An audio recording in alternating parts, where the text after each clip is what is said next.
War. War never changes.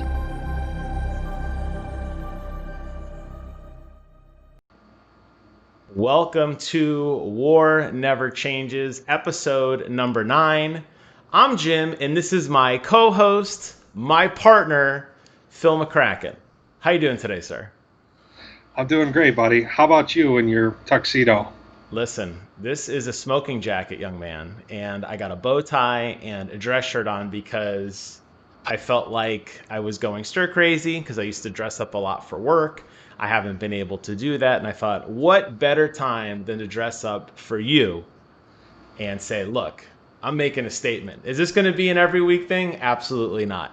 But I thought, have a little fun with it. You know what I mean? I didn't think it was a big deal. Why do you own a smoking jacket? I'm a fashionable guy. Why wouldn't I own a smoking jacket? Am You I don't not smoke? No, you don't have to smoke to have a smoking jacket. I smoke, and I smoke cigars, and I don't have a smoking jacket. Now that I realize it's a smoking jacket, I'm actually kind of jealous. Yeah. It's a. I bought it on Amazon for $30, but it's not bad. I mean, it's okay. No, I had to steam it like 5 times because it came in a box about that big, and I really had to like unpack it and steam it. But I mean, we're not going back to work anytime soon. At least for me, I know we're not. We're gonna be home for a long time. But I used to dress up for work almost every day. I was the guy who'd wear a suit to work, and all my coworkers were wearing jeans and t-shirts, and I always wore a suit. So I felt like, what? what's that? Dress for the job you want, not the job you have, sir. That's exactly right. So I said, why not dress up a little bit? And I figured, what the hell? And I texted you. I said, I'm gonna look like $1 million, and you're like, whatever. And now you know this is what $1 million looks like. That's what $30 on Amazon looks like. Hey, listen, and I got the bow tie. You probably can't tell, but it's got a little cat face on it. It's stylish. All right, enough about how beautiful I look. I want to start off with gods and monsters. And I want to talk about this gameplay leak that I sent you online a few days ago. And I want to tell you that I am extremely confused as a gamer. And I want to hear what your thoughts are because this is the first time we've really talked about this at length. It's interesting that Stadia as a platform has failed in such a spectacular fashion with their unveiling. You know, there's been a lot of criticism about a lack of subscription services and playability. You know, they're a cloud-based system and they're supposed to run at 10 teraflops. But if you ever tried playing like a big game like Destiny 2 on that, you wouldn't be able to tell.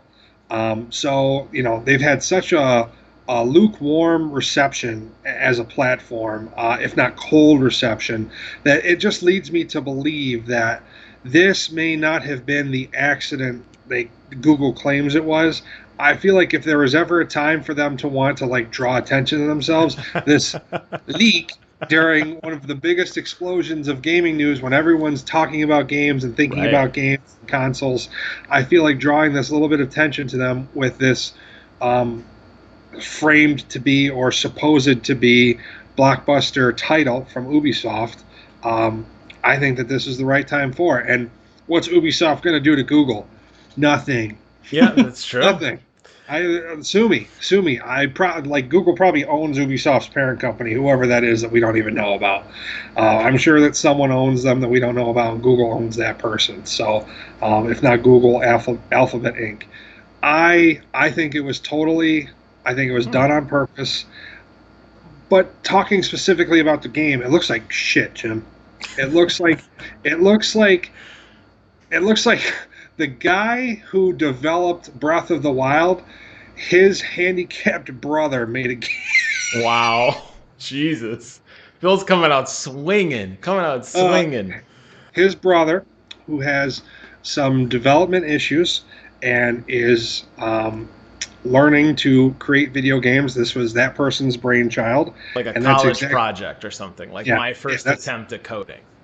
yeah, Yeah, and that by no means was supposed to sound insensitive towards people who do have developmental disabilities. It was just a frame of reference. I understand So what you're saying, and I will, going back a second, it never dawned on me that Stadia would have intentionally done this for their own, like, getting their name out there. It never dawned on me that I always assumed it was Ubisoft doing it because a lot of times these leaks come from the company kind of to gauge reaction unofficially. But it never dawned on me that Stadia might be the ones to do it because for a brief moment there, we were talking about Stadia. So that's a really good assessment on your part. As far as the game goes, yeah, it looks weird. I mean, it is definitely a 100% ripoff of Legend of Zelda Breath of the Wild, no doubt about it. Even the art, the animation, the color palette, the grab meter, the gliding, everything about this game screams Breath of the Wild. But I feel like they shoehorned in this gods and monsters, this Greek or whatever Roman gods vibe, and it just doesn't fit with the Zelda Breath of the Wild theme set. And to me, that's why it looks so jarring. yeah, I just you would think that a game like this, which obviously has appeal to a certain group of people, The Legend of Zelda has a gigantic fan base, Of course. and if they given half those people, it could be a smash success. But and coming from a notable and reputable developer like Ubisoft, we would Yep. be expecting more. But this just seems like a weird, out of character miss. Like Right. they have some really valuable IP that I don't know. I feel like they should have spent some time developing that instead of giving us this, which we didn't ask for, because we have Breath of the Wild and Breath of the Wild 2 coming eventually, and every other Zelda game that will come down the line. Like, I don't need Link in Greece fighting I would agree. I would agree. other monsters. Yeah, I agree. I think it's weird that I think it was a weird move when Ubisoft unveiled this last year because it was basically just a title screen. And even then, that aesthetic looked very much ripped off of Legend of Zelda. And I was surprised that they were going down that route because they have a really unique art style of their own, a very grounded in reality art style. I just got done ranting and raving about Far Cry and Far Cry New Dawn, and I still play The Division occasionally. Those games look lifelike real, extremely realistic, very high quality detail. Ubisoft knows how to do that, and I think they do it better than just about any other company. So for them to kind of take all that hard work and kind of, I don't want to say throw it away, but shoehorn it into another engine that doesn't really fit the aesthetic, it's bizarre. And I know that they have a big press conference coming up next month. So maybe we'll see this, or maybe it'll do what Skull and Bones did and it'll vanish and it won't be heard again for a while. Do you think? Do you think that this is Ubisoft getting a little bit too big for their britches and saying, "Hey, why does Nintendo and why does Legend of Zelda get to have this exclusive play style or style of game or style of animation? Why can't we venture into this kind of cartoony, lush environment?" Like they put out a couple of really good games back to back to back. Yeah. They're a huge development company. They're a AAA developer. They're a AAA studio, I should say. I mean, do you think this is a case of them getting too big of britches, or maybe they're confused about what they want their identity to be? What do you think? Why? I want to know why you think they would actually do this, because it seems fruitless. It does seem weird.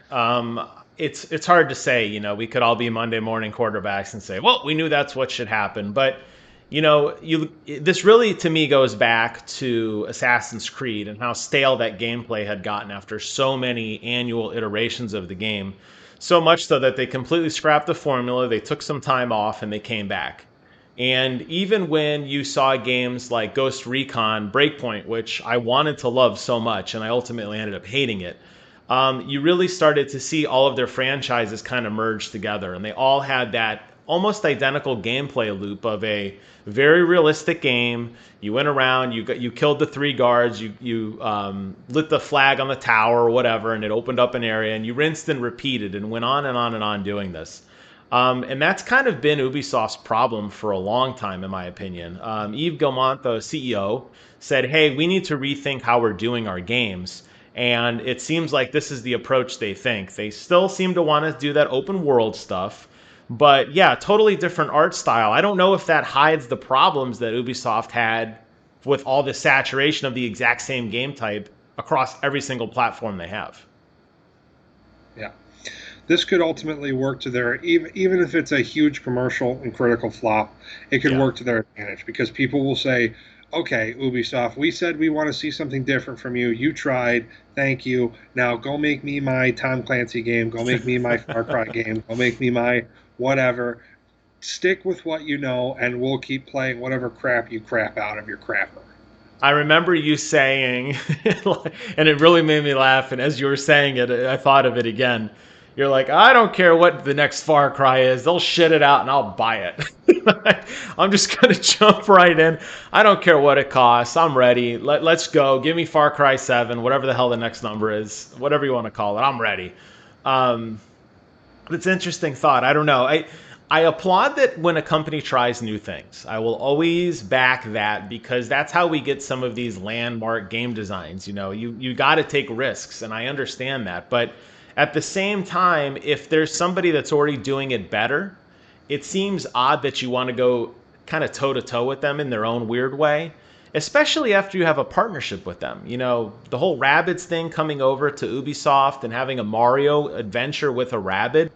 Mario doesn't play well with others. He never has. And the fact that they got that partnership between Nintendo and Ubisoft to make that kind of game and then to turn around and kind of like that maybe Nintendo's in on this. Maybe that's the only way honestly can be satisfied to find out that Nintendo's like, yeah, we gave them our engine and they just changed a few things and we're going to rake in the money. Maybe then I'd feel happy about it, but I kind of feel bad for Nintendo in a weird way, and this just seems like a really weird bastardization of a really good idea. I'll be mad if I find out that Nintendo's involved and they let this happen. Oh, you'll be the opposite. Okay. Yeah. Well, one of us is going to be pissed. It's always going to be me that's mad. No, and you have to take all the stuff I say. You have to take everything I say with a grain of salt because everyone, if you've been watching for the last 9 weeks, Jim's been friends with me we're coming up on a year here pretty quickly. We all know that I'm largely, I present myself as this, callous dick, but I'm largely just full of shit, and I'm actually kind of a nice guy. Heart of gold. I just, I won't be mad. I'll just be a little upset. Like, I can't believe Nintendo let them do that. Like, just rip off, like, as a money grab. Nintendo doesn't need money. Nintendo has all the money. I've given them all my money my entire life.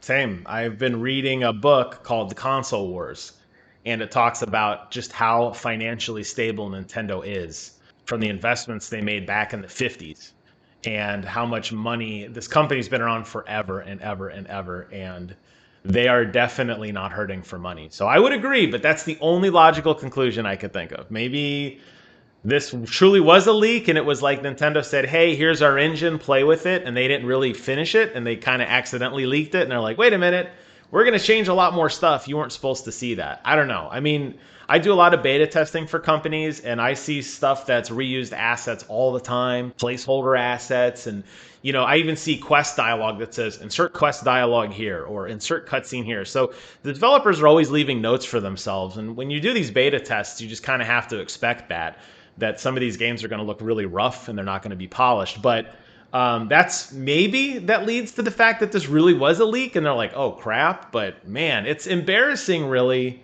for everyone, even Stadia, because that platform sucks.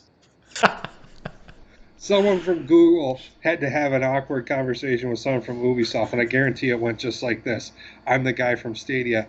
Oops, somebody leaked it. Yeah. Someone snuck in. Like, you leaked it.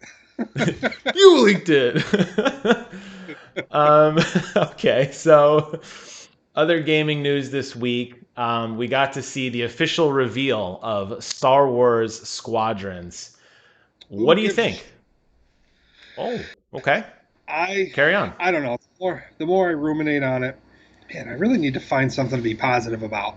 It looked visually beautiful, but it's a CGI trailer. Right. No gameplay. That's all EA is good for, is CGI trailers. I'm pretty sure at one point their trailer that got everyone in the entire world hyped was just pan to Darth Vader's face. pan out, and everyone Oh, lost their fucking minds. yes, we all collectively lost our minds. That's true.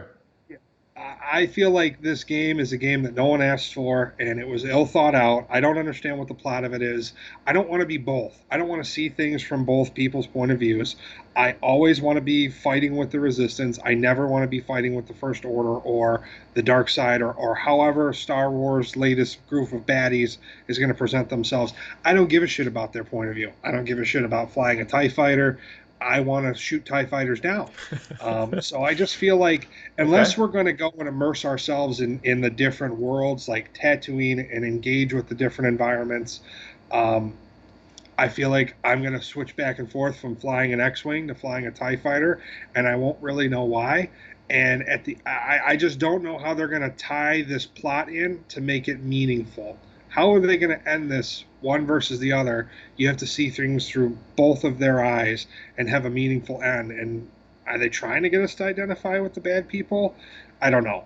Also, the $40 price point means that this is just something that was an afterthought for them, and not even EA could be bothered to ask full price for whatever piece of shit this is. Not even EA stooped to that level. Can you imagine EA giving up $20 per copy? Like, guys, this is rough. They Not did even I say, can they ask. said no microtransactions either. Everything would be earned in game. Yeah, I've heard that somewhere before. Was it Todd Howard? Hey, listen, I love Bethesda. I will always love Bethesda. I don't even think I'm I looking love to. Bethesda too. That's why I'm I mad. don't even have any We do have Bethesda news later talking about Elder Scrolls, so I'll save my defense of the greatest game studio of all times there. I will say, for me, I like the idea of playing with other than just the good guy. And I don't mind immersing myself being evil. I told you, I think I said it on this show, maybe not. I played Red Dead Redemption like an asshole. I killed everybody. I mean, everybody. My body count was easily over 1,000. If I saw something, I wanted it, and I took it, and I just got in that mindset of playing that game that way. So if they want to show me a dark story, or they want to show me, what's the real reason behind these people being truly evil, I'm okay with that if it's well done. In order for me to play a game, I have to take a vested interest in the character or the story behind the character. Okay. I don't know that I'm going to invest $40 in this if I can't. I need to know more about it before I make that decision. Because just like I don't like to play video games as girls, because I would have a hard time identifying with them. Right. I also don't want to play with known bad guys. Like if I'm going to play Mafia or a Grand Theft Auto game, yeah, yeah, I'm prepared for that. But if I have the option between flying for the Resistance and flying for the First Order, I'm going to fly for the Resistance because I identify with them. I didn't play Red Dead Redemption like a bad guy. I played it like someone who's trying to redeem themselves, which is, I think, why you and I saw that game in two completely different lights.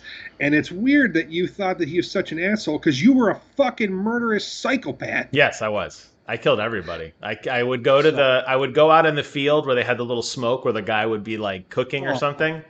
I would oh, ride up on him. I wouldn't even get off my horse, and I would do a drive by, just double barrel right in his face. Take all his stuff, and a lot of time I didn't even loot him because I'm like, I don't even want it. I just don't want you to have it. wow. And I know where you live, We, Phil. Phil, I know where you live. Okay, well, so I'm armed and you're not. I don't care about that. this is all the arm I need. Let me ask you this real quick. Last thing about Star Wars. To me, I bought Battlefront 2 because I was really engaged in the PvP aspect. There was a single player story. I never played it. I didn't care to play it. To me, I'm looking at this game the same way. I don't care about the single player story. I want to have dogfights with my PlayStation virtual reality. So to me, the single player experience is just an add-on that I'm never going to play with. I might be crazy, but that's how I look at it. You're saying you're more concerned with the single player aspect and you want to be told a good tale. The multiplayer, I don't want to say take it or leave it, but you're not as excited about that? It's not a take it or leave it attitude towards the multiplayer whatsoever. But when I buy a game that has both, I do care about the story Okay. mode, and I will always play the story mode first to familiarize myself with the controls and the elements of the game before I even bother to go online. So yeah, I do care about that, but I would say in a situation like this, I would only buy it if you got your hands on it, reviewed it, and said you like it, and said, "Hey, buy this so we can play it together." That's when I would buy it. Other than Okay. that, it doesn't interest me at this moment. Um, I know you. I know I've like sparked a fire in your Call of Duty love. We've been playing that a lot lately.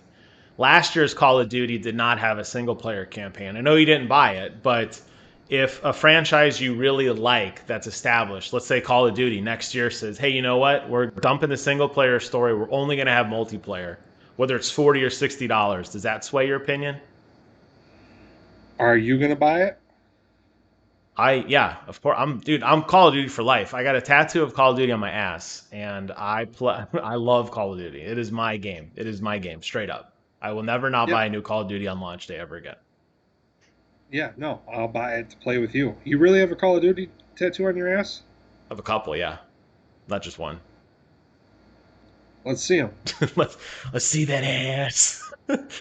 So Stand up, bitch. great transition into EA Play. Speaking of ass, and we didn't write that. That just actually happened. A lot of times I have I'm looking at my little cheat sheet over here on the screen, and a lot of times I have little notes of like when I want to segue. Um, that was totally made. I'm really proud of myself. So I'm gonna. Okay. The EA Play coming up this Thursday, June 18th at 7 p.m. Eastern. Um, I am not excited for this at all. Yes. I have a lot of war stories that I want to share in a minute, but before I rant, I want to hear what you think about EA Play 2020. What are we looking forward to here? I don't care about it at all. Nothing. Nothing interests you. No Apex Legends. No new Star Wars Battlefront. New Battlefield. New Madden. New FIFA. New game from the guy who made A Way Out. None of that. You just no Star Wars. You're zero deadpan excitement.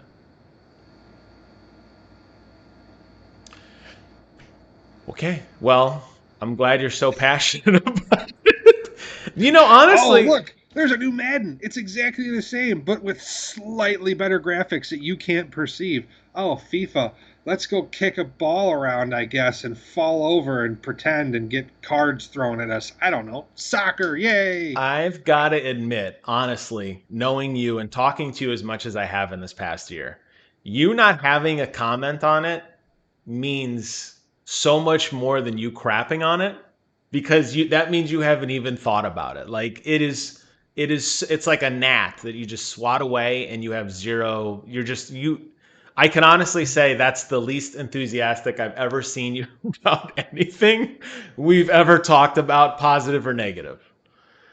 I'm sorry, buddy. I don't mean to be like that. No, EA is a it developer. says a I'm lot. not going to buy I'm not going to buy Madden. I'm not going to buy FIFA. I'm not going to. I don't even know what Apex. I know what Apex Legends is. I shouldn't say that. That's not truthful. I don't care about Apex Legends. Even if you bought it, I wouldn't buy it. I have enough games to play with you. EA to me has like totally soiled themselves in my opinion. I was around for all their stupid microtransaction bullshit. Yeah. And you know what? It was so frustrating in the moment that I just said, like I'm always harping on. I vote with my wallet, and it's not like Bethesda where they have a million other IPs that I love. Right. The only games that I've really ever been interested in from EA were Madden, and I'm never gonna buy another Madden game because you pay $60 for it, and 7 seconds later it's worth $7.99, and and no one I know plays it, and I don't care about any of its content. I've never cared about FIFA. I've never cared about Apex Legends, and unless you tell me that one of these Star Wars games is amazing, I won't buy them either because I don't want to support EA. I will say that Battlefront 2 is amazing. I love it and I still actively play it and I really enjoy it. But I do agree with you for the most part. I think EA has definitely painted themselves in a corner. Both times that I was fortunate enough to go to E3 before the world ended, EA Play had already broken off and they had their own event at this area called the Palisades, which was this big giant, basically an outside parking lot, honestly. and they roped everything off, and you got to go inside and play all these new games. They had plenty of game stations. Got to play the new Need for Speed, got to play Madden, all that. And they had a lot of giveaways. They had DJs, they had various celebrities, streamers were there. You can get autographs with them, and it was all free. And it was nice because that was in an era when E3 did start opening up to the public, but at the same time it was still very old guard, and it was very like, we are press, you don't come in. And EA Play was like more for every man. That said, every time I went, there wasn't a whole lot of excitement because there wasn't really, yes, you got to play games, you got swag, I got posters, I got codes for games and all that kind of stuff, but there wasn't anything that blew me away, like, really, honestly, in the last few years, that from EA, that I was like, I have to have this. They have such a horrible reputation of being a company that buys studios and destroys them. They've done this now with BioWare and Anthem. That studio is trash. They've shut down Visceral. We're not getting any more Dead Space games. They shut down Westwood. The list goes on and on for weeks. There's a website, Things EA Killed, and it's 20 pages long. So I'm with you. I'm not excited at all, but because I'm so starving for any kind of news, I'm going to be there front and center watching it. That's fine. I'll probably ask you to send me the link, and I'll watch it with you. And I'll probably end up feeling just as acrimonious, or I don't even care to speak about it anymore. Let's move on. I don't care. Wow. Phil has demanded we move on to the other turd in the toilet bowl, Xbox. No, I was kidding. Look, no, okay, I was just kidding. We are going to talk about Xbox, but again, I was on a roll with transitions. I felt like I had to keep moving. We've been seeing a lot of news. We've been texting each other back and forth on all of these Xbox Wire blogs and their tweets, definitely in response to what I consider one of the best reveals ever in the PlayStation 5 conference last week.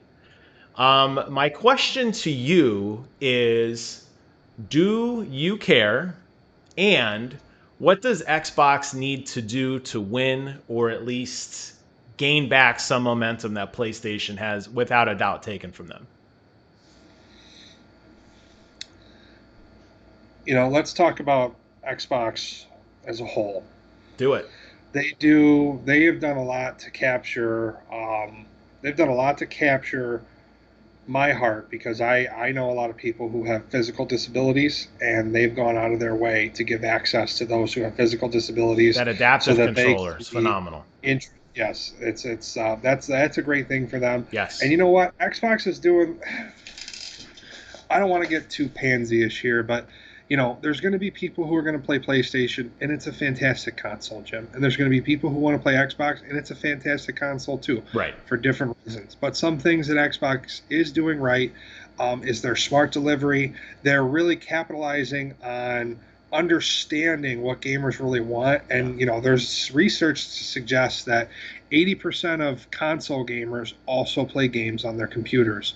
And so they're establishing this a cloud network that's not going to cost us any money, but it represents a gigantic monetary investment on their part, so that we can carry our games with us wherever we want to go. Yes. If we have a gaming laptop and we're traveling with it, we can play it. They're even optimizing some games for mobile, and I believe I have some notes over here.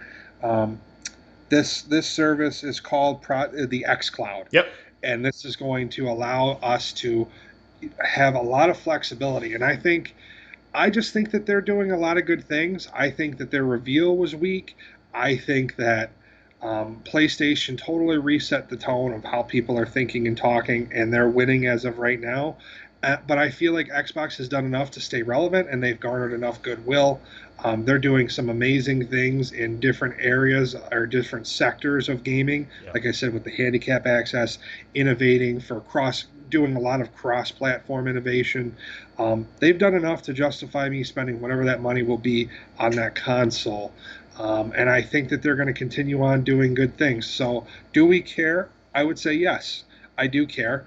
They've done enough. They've earned another generation of purchases out of me, and I think that's all they really care about.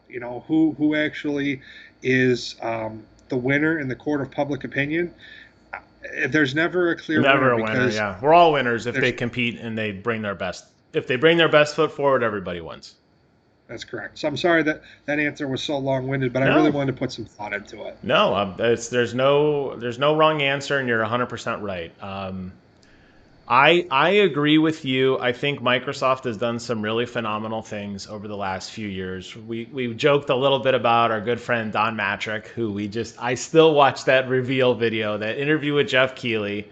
I watch it probably twice a year as a reminder of how not to interview.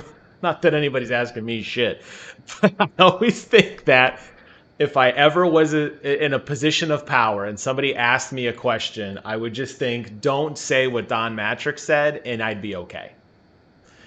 Phil Who's playing Spence, video games on a nuclear sub? yeah, who Wow, cares? dick. Buy my shit. Yeah, exactly. Oh, that was horrible. Um, I think Phil Spencer did a phenomenal job with Xbox. I've owned consoles since the original Nintendo. I've had them all: Nintendo, Super Nintendo, PlayStation, all that stuff.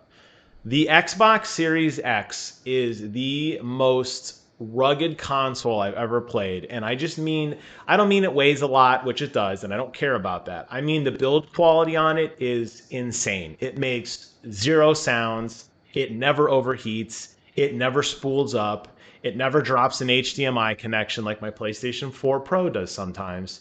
Everything just pairs on it and it just works. And I love that that is 100% Phil's seal of approval on there, because, and I'm not talking about you, I'm talking about the Microsoft Phil. Although you have a seal of approval too, it matters. That he took that and did that, and I think to myself, I know how long games take to develop, and if he has got that kind of passion and pull into the hardware side, hopefully we're going to start seeing dividends very, very soon on the software side, because I don't think we have yet. Well, other than being more powerful, what do you do with all that power? And how are we going to display it and bring it to? How are we going to bring it to fruition in a marketable and approachable way? And I think that you're right. I think that Xbox has some work left to do with a lot of other people. Yeah. But you and I think, understand we've been gamers long enough. I, like you, my parents bought me an Atari. I've had Nintendo, Super Nintendo, Sega CDX, Dreamcast. I've had them all. You had the I've played them all. CDX? Oh my god, you poor I, bastard. I still have it somewhere. Wow. You got to fire that up. I got to see that thing in action, because that was a hot mess.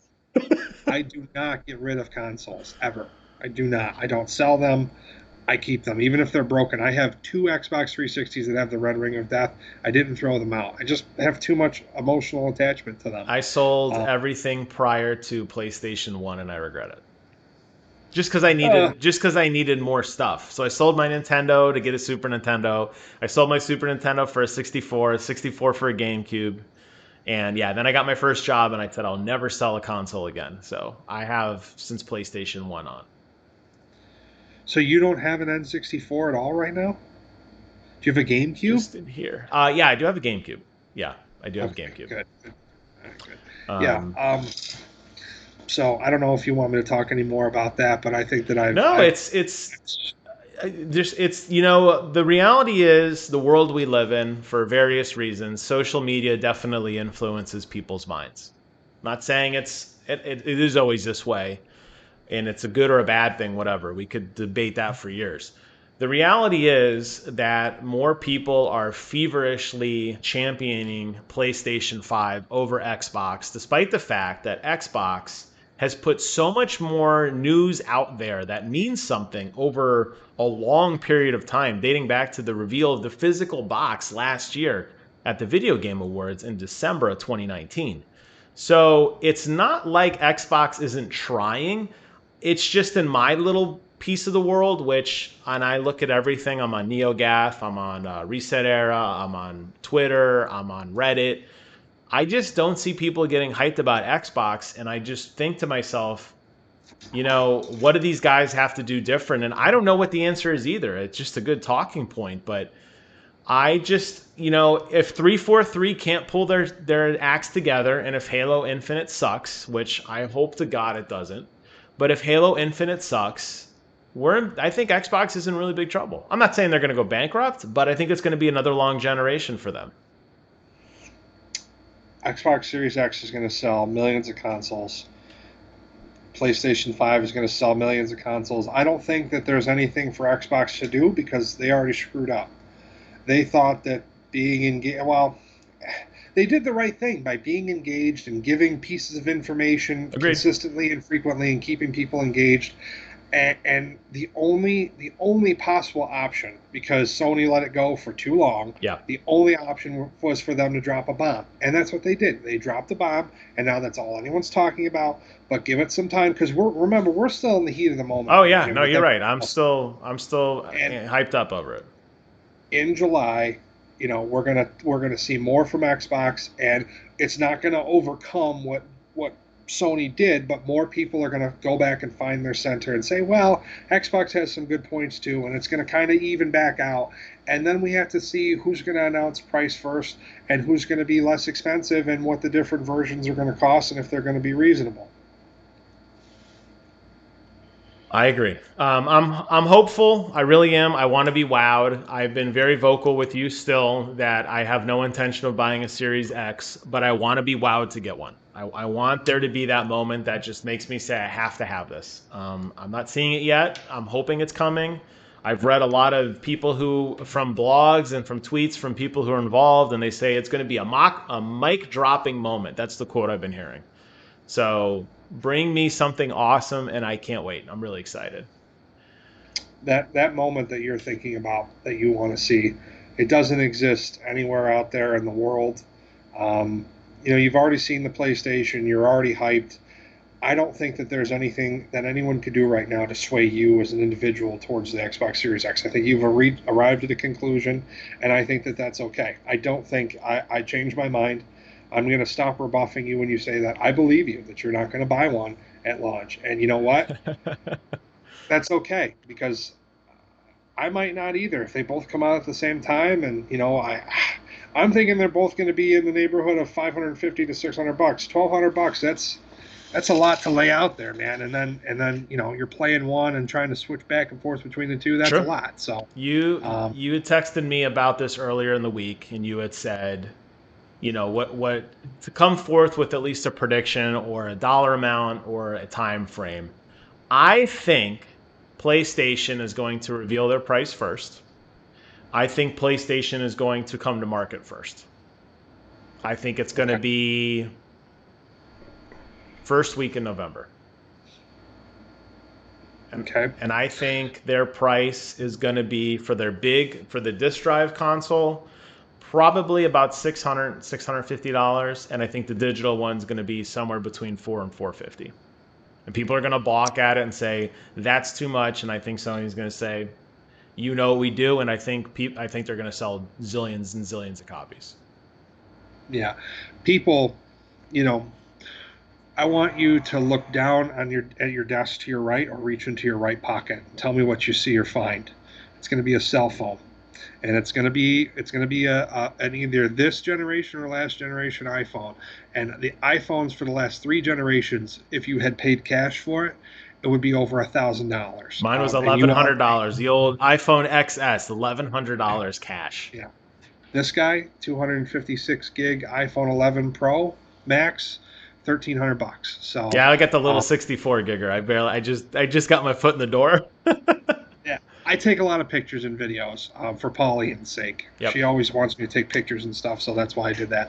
That wasn't a flex, but I feel like it doesn't matter what they cost. People are going to buy a zillion of them. Yeah. Both of them. People are going to buy a zillion of them. I think that Xbox is going to reveal their price first. I think they're going to reveal their price in July. I think that they're going to set it very low for their highest end console. I know Project Scarlet is still out there, yet to be announced. Whatever the fuck that's going to be. Maybe that'll be the mic dropping moment. Who knows? Right. Maybe Project Scarlet will be something that's almost as powerful as the Series X, but an all digital version for like $300. Yeah. And that'll be their mic dropping moment. Could be. And they'll sell like hotcakes. Every every person in the world will see, oh, a new Xbox for $300. That's what I'm getting my kid for Christmas. Right. I Especially think, with all of the OSs being the same, and then with that smart delivery system, you're going to Mhm. be able to play the game across any different platform. Yeah, you're right. That would be a smart move to really undercut and say, hey, look, you're going to be able to play the new Halo. It might not look as good as everybody else's, but you're going to be able to play. It's right. a good point. So Thursday, not Thursday, November 26th is Thanksgiving Day. I believe my original prediction was they would both be out. I gave a broad prediction that they'd Yes. both be out before Thanksgiving. I'm going to say that Xbox is going to reveal its price first, and that they're going to come Whoa. to market first. I Whoa. believe I believe that Project Scarlet will be somewhere in the neighborhood of $300 to $400. I believe the Xbox Series X will be somewhere between $549 and $599. And Okay. Okay. I believe PlayStation will come to market. I believe that Xbox will come to market. I'll put a date out here. I'm going to write it down. I'm going to write it down so we Please, can look back on this note. Go ahead. I'm going to say um, Tuesday, November 10th. November 10th. Okay. Xbox will be available, and I'm going to say that by Tuesday, November 24th, PlayStation 5 will be available. So you For some think reason, they're going to launch within 2 weeks of each other? Wow. I mean, yes, it could happen. They could launch the same day. How about that moment? You want to line up over here for Xbox? You want to line up over here for PlayStation? And let's just see all what right, happens. December 15th, right before Christmas, PlayStation 5 will debut. Both Oh, both December. consoles, Okay. both iterations. And then it'll be a mad grab for the limited quantity before Christmas. And Oh, I think yeah. that that'll be a genius ploy on their part. But that's what I think is going to happen. That's my prediction. And I Okay. will, even though I feel unsure about my PlayStation prediction, I'm going to stick with it. Okay. There's no wrong answer. We don't know. I've heard a lot of rumors that Microsoft is going to wait until PlayStation announces and come in like right under it. Intentionally to take a loss because they need the market share, and a lot of people, like you said, are going to vote with their wallets, and they're going to go with whatever's cheaper because they don't really, it's new, right? It doesn't matter. They're not Xbox obsessed Series, fanboys like me, but you're saying that Xbox is going to reveal first. They don't care.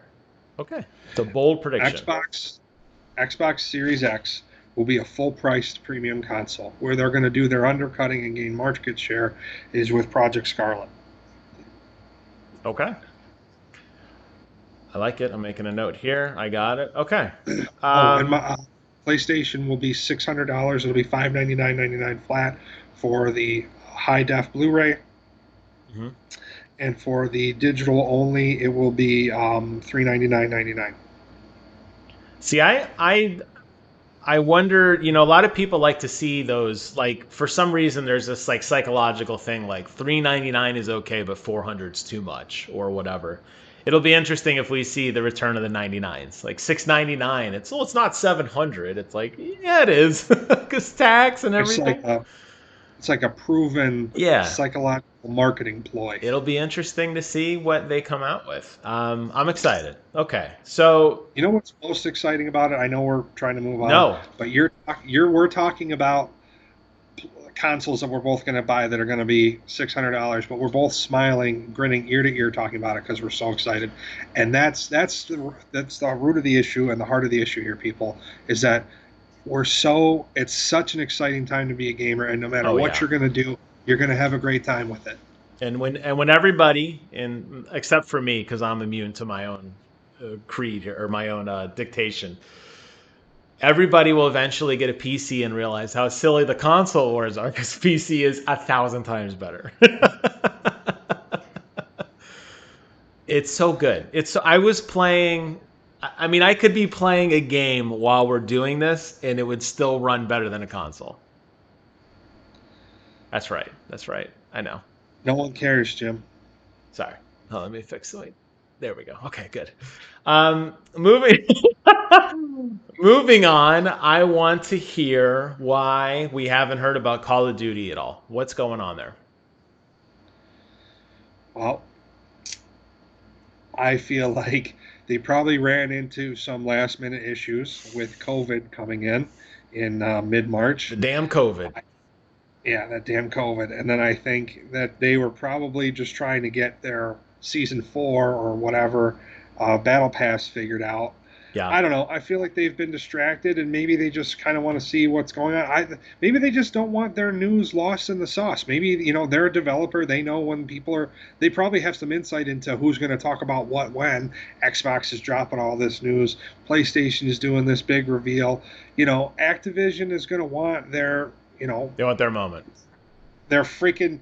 I mean, Call of Duty has revolutionized the world of gaming. It pretty much brought that whole genre of games to the forefront. It was already an incredibly popular genre of games, but Yeah. it's next level now. Agreed. So they're going to want their moment in the sun. And I feel like they're going to come at the right moment, and we'll get information on it prior to August 1st. Do you think there is a possibility that Call of Duty has repartnered with Xbox? They've dropped the partnership with PlayStation, and at the Xbox reveal here in July, Call of Duty is going to come out and say we're back. That would be really dumb on their part. Think so? I feel like at least for the first year of this generation, Sony's going to be a stronger partner. But I mean, it's totally possible. I hadn't even considered it. I don't know what the terms of their deal are. I could be talking totally out my ass. Maybe Call of Duty and PlayStation are partnered through 2050. I'm just saying that up until really like 2 years ago, Call of Duty always was revealed on an Xbox stage. They were always partnered with Xbox. Xbox got all the goodies first, all that kind of stuff. And PlayStation came in out of left field and said, nope, they're ours, and threw them a ton of dough. I don't feel, based on how much updates we've seen with this Call of Duty cycle, I feel like if they skipped a year, I'd be okay with it. I'm having so much fun with this. Yeah. The game that we already have, and it's already so engaging. And plus, I mean, Warzone just became available for free recently. Yeah. So why would they want to distract from that? I feel like if they took a year off, it wouldn't be the worst thing either, because I'll keep playing this with you. It's a good. fun game. It's definitely, for me, it hasn't overstayed its welcome yet. I like the fact that it's modern again, obviously in the name. But a lot of these Call of Duty games, even Battlefield has struggled with this. They have this obsession to go back into the vault, and we're going to relive the storming of Normandy again. We're going to go back to World War I, reimagined again. And you miss out on all these cool gadgets and the cool scopes and the, calling in airplanes and all that really cool techie high fun stuff. It doesn't have to be all jetpacks and everything, but I like that it's kind of present day, and the guns are a little bit more well known than these weird bolt action rifles with no fun scopes. So if they say if they say we're going to take a year off, I'd be okay with it. Yeah, I actually went and got the deluxe edition for Call of Duty World War II, and I got like the little statuette and everything, and I started playing it, and it has the most uninteresting story mode I've ever encountered in a Call of Duty game, and I stopped 6 missions in, so I don't know how that. Actually beat that game. I got it for free. I won a Steam contest, and I got a copy of it. And I'm sorry, it was a streamer contest, and I won, and I got it, and I played it. And I agree. I thought the multiplayer was incredibly boring. Or I'm sorry, the single player story was incredibly boring. And not in the way Modern Warfare caught me. I'm a Captain Price guy. I've said this. I love Captain Price. He can have my babies, or I'll have his babies. However he wants to do it, I'm good.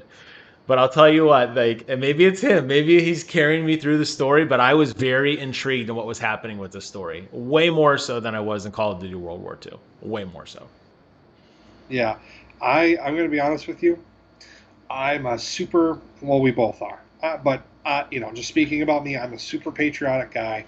I love World War II history. I love all this history of our country and the fights that we fought in, Pacific Theater, Eastern Europe, Eastern Bloc, whatever, all over the place. But you're right. There is something cool about, oh, I know what an MP5 is, and I know what all these attachments are, and I know what a loophole 12 power scope is. Like, I don't know what a KAR 98 with the weird ejecting cartridge pack is, but yeah, like I can call in a badass chopper gunner, or I can go back to like Call of Duty World at War multiplayer, and I could call in a bunch of rabid dogs or Yeah, whatever. I remember that. I'd much rather play a more modern game as well. So I get where you're coming from, and I agree. The familiarity with these characters and it being a kind of a the like before Call of Duty Modern Warfare, the actual first Modern Warfare. Yep. Um, I know the actual word that references what that is, but I can't think of it right now. It's not a sequel; it's a prequel. The fact that it's a prequel is cool, and I really enjoyed Captain Price in this iteration, so much so where I'm trying to mentally justify paying $40 for a rehash of Modern Warfare so I can play the story again. Captain Price is bae, man. He's good. He's the best. Do you think the next Call of Duty game will feature a continuation of these big team battle modes that we have played and hated? The big like 64 on 64 or whatever the hell it is. These huge big ground war. I think they suck. I hate them. What do you think? Do enough people hate this that it's done, or are they going to keep it in there? I feel like you and I might be the minority on this one because they've probably invested a massive. They probably invested a massive amount in Ground War and Warzone. Probably. So they're probably not just going to drop it like that just because Phil and Jim don't fucking like it. Did you guys hear what Jim and Phil said? We got to scrap this thing. They said it on War Never Changes, episode 7. I was there, dude. I was one of the 12. One of the 12. Gotcha. I think two things. Okay. I think that we should give the little guy that wears the little skull with the mask that's in between our two squares of video right now, I think we should name him at some point. Okay. So he can take on a life of his own. Okay. And I think that, to answer your direct question, with my squirrel-like attention span, is that, yes, they will continue to include large format war zones like that. What would you name the little, like, what, is it are we assuming the logo is a man? It's not a woman? We're not assuming anything. It's a man. Could it be like a neutral name like Pat? Hey, who's that? It's Pat. No, it can't be Pat. Okay. We should brainstorm offline in text. We're not going to just name him something arbitrary. Oh, no, right no. now. Listen, this is a huge, I didn't realize we were naming our logo or mascot, but okay, I'm down. It's just a random thought I just had and figured I'd verbalize. I knew it was a random thought, Phil. Okay, lest there be any doubt. Squirrel. Now, the last thing I want to talk about, and then open forum if there's anything we missed. You seem to be incredibly disappointed about our first trek into Elder Scrolls Online Skyrim World. Greymore, I don't know. What is Greymore the name of? I don't know. I don't know how Greymore ties into Skyrim. Is that the place or what? I don't know how Greymore ties into Skyrim. Okay, so TBD on that. So we know we went to Skyrim. We went to Solitude. Yes. And you were so down on this. You hated everything. I want to hear you tell me about that. What happened? I thought this was it, man. Skyrim's the place, right? I don't remember hating everything, Jim. I think I was just tired when we played and miserable. I told you I was tired and miserable. You were bitching at me because I was yawning so loudly. Oh my God. You yawn on average like 9 times a minute. Like you would yawn during your yawn. And you don't just yawn like when somebody yawns, it's just like a pause. So it'd be like, hey, you're like, and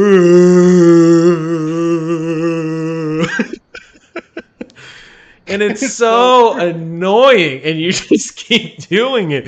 And I'm like, are you trying to piss me off? Because like it's like over modulating the microphone. It's like, I mean, everything's shaking. Sorry for fucking yawning, Jim. Jeez. Sorry, I'm Tired. working, man. Now, okay, if you want to critique, if you want to say you were a little overcritical because of the fact that you were tired, I understand. But ultimately, though, you didn't seem as excited as I thought you would be, and I was blown away by it. Probably because I've never been to Solitude and Skyrim, but I think this is their best expansion yet. It looks really, really good. It does look good, and I'm super happy to be back in Skyrim. However, I tried to mentally prepare myself for the idea that it would be different and that I wouldn't know any of the characters walking around. I wouldn't be, you know, you know, what's his name? Wouldn't be up there tending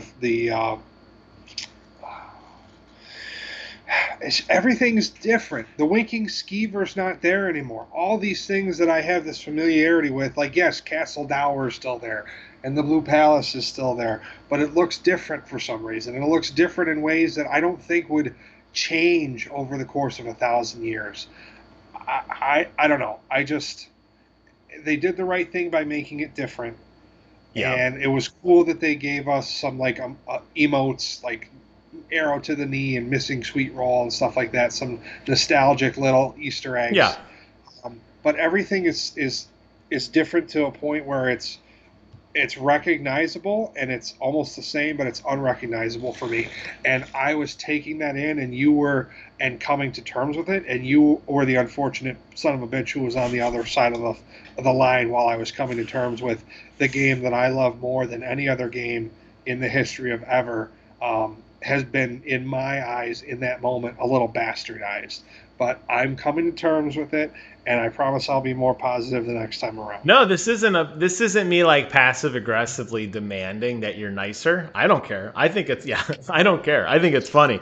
I was just surprised because you're like Mr. Skyrim. Like you're telling me all this weird lore and all this. I'm like, I don't know what the hell. Like we had a quest. I had a quest where I had to follow an NPC, Lydia Titanborn, who's voiced by Jennifer Hale, and a lot of this. It's funny because you see these games evolve over time with expansions, and you see you see these games evolve over time with each expansion. You see the fact that they've gotten better with their engine. It looks prettier. You have NPCs following you around. They have more interactions, just like they did with Skyrim, where we got what was the Dawn Guard? What was her name? The vampire girl, Selena or Serena or something? Serana, where she was very vocalized. She had reactions to things. When it was dark, she'd put her hood on her, or when it was light, she'd put her hood on her head to get the sun out of her eyes. She was very interactive with the world in a way that I feel like Lydia is very interactive with this world. Am I boring you? I'm sorry. Do you want me to stop? No, I'm sorry. It's been a very long day. I'm just getting a little sleepy. Sorry. I'm sorry. It's playing that's something in my eye. Listen, but I'll tell you that to me, I like that they've pushed the envelope. We have way better reflections now. We have more details. NPCs are talking and interacting more. Enemies are spawning in because they're vampires. They're spawning in out of thin air and they're coming down and fighting you. They're getting summons that are fighting you. It's a fun game. I think they've done a really good job with it. I guess I understand from a super fan's perspective, but to me, I'm okay with it. I say, you know what? If you want to play Skyrim, that's Skyrim. This is something very different. Yeah, and that's just something that I need to get over and come to terms with. And as we spend more hours there, I'm sure that I'm going to fall in love with this iteration of Skyrim, just like I did the other. I was starting to get more and more engaged as the story started to make sense. Yeah. And we were involving more characters. You know, I was starting to get engaged, and then I was just like, I was literally falling asleep, and the controller was falling out of my hands. So I was like, I'm pretty sure I abruptly said, I think this is enough. I'm going to bed. I think you did too. I've never done that to you before. And I felt bad doing it, but I really need to go get into bed. And I slept so hard I didn't even dream that night. So didn't even dream of Skyrim. Oh, no. Didn't even dream of Jarl, whatever his name is. Sweet roll guy. Scald Jarl or whatever. I don't know. All right, so I think we've touched on everything that I had written in our notes. Is there anything else you wanted to address? I assume we'll get together again next week. We could talk about fun things that EA Play, what we've been up to. We'll probably get some more news, how Fast and Furious is coming. But is there anything else I missed, sir? Uh, Still waiting on news about Mario games, man. That's starting to bum me out. I was excited for like Me too. one Mario game being announced per month, and so far it's been like Paper Mario's coming. And we're like, we didn't ask for that. And they're like, well, you're getting it, We and did, it's going to sell 1 million copies. even though they're technically not owned by Nintendo, but Pokemon had their big announcement today with Pokemon Snap coming out. I'm excited for that, and some other weird mobile games I didn't care about, but it was something. But yeah, I don't think it was the big home run everybody expected it to be. I'm sure we're getting a Nintendo Direct at some point, but they're unfortunately making themselves less and less relevant in this next generation discussion. And I don't know, they just don't care anymore. They're probably not releasing a new console anytime soon. But yeah, I really don't talk much or play much Nintendo at all. I really don't. I played Animal Crossing, I beat it, and I haven't touched a thing since.